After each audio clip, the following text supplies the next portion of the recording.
जन्माचं पुण्य असतं म्हणून असे ग्रुप भेटतात. तुम्ही आणि एवढ्या लवकर तुम्ही सगळ्यांनी मला तुमच्या ग्रुपमध्ये अकोमोडेट करून घेतलं त्याबद्दल सर्वांचे आभार. आणि 21 दिवस पळण्याचं मला माहिती होतं मी 21 किलोमीटर पळू शकतो, पण फक्त 1 दिवस पळू शकतो एवढं माहिती होतं. त्यानंतर मला 3-4 दिवसाचा ब्रेक लागायचा. तर सरांच्या मार्गदर्शनाखाली एक पहिल्या ट्रॅव्हल प्लॅनिंग प्रमाणे आम्ही 10 दिवसच करणार होतो.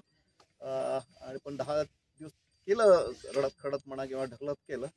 आणि मग हळूहळू तो मोमेंटम आला आणि करत गेलो.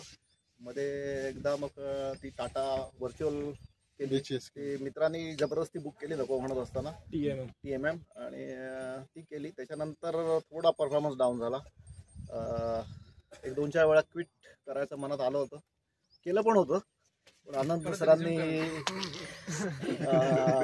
पार्लमेंटरी भाषा नाही वापरत. अनंत सरांनी चांगलं मोटिवेशन दिलं. विठ्ठल सरांनी पण बरंच लेक्चर दिलं. आणि रिटर्न परत स्टार्ट लाईनला आलो असताना परत त्यांनी पळून 25 किलोमीटर केलं. 2-4 दिवस बरे गेले. त्याच्यानंतर पुन्हा एकदा अँकल सुजले माझे आणि पळता येत नव्हतं.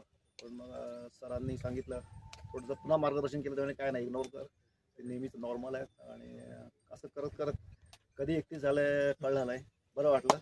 आणि मला वाटतं अजून करू शकेल 15-20 काही प्रॉब्लेम नाही. माझं काम आहे पण थांबवणार. सर म्हणले थांबा म्हणून थांबतोय. तुम्ही पळत जा. आणि मला प्रत्येकाकडनं काय काय शिकायला मिळालं. जसं पेस स्ट्रॅटेजी आहे ते तुम्ही विठ्ठल सरांकडनं शिकलो. कन्सिस्टन्सी आहे ते विष्णू सरांकडे शिकलो, म्हणजे कंटिन्युअस कन्सिस्टंट न थांबता पळत राहतात.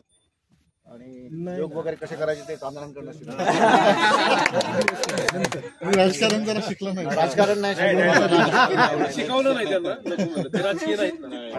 मध्येच कल्टी कशी मारायची SK कडनं शिकलो.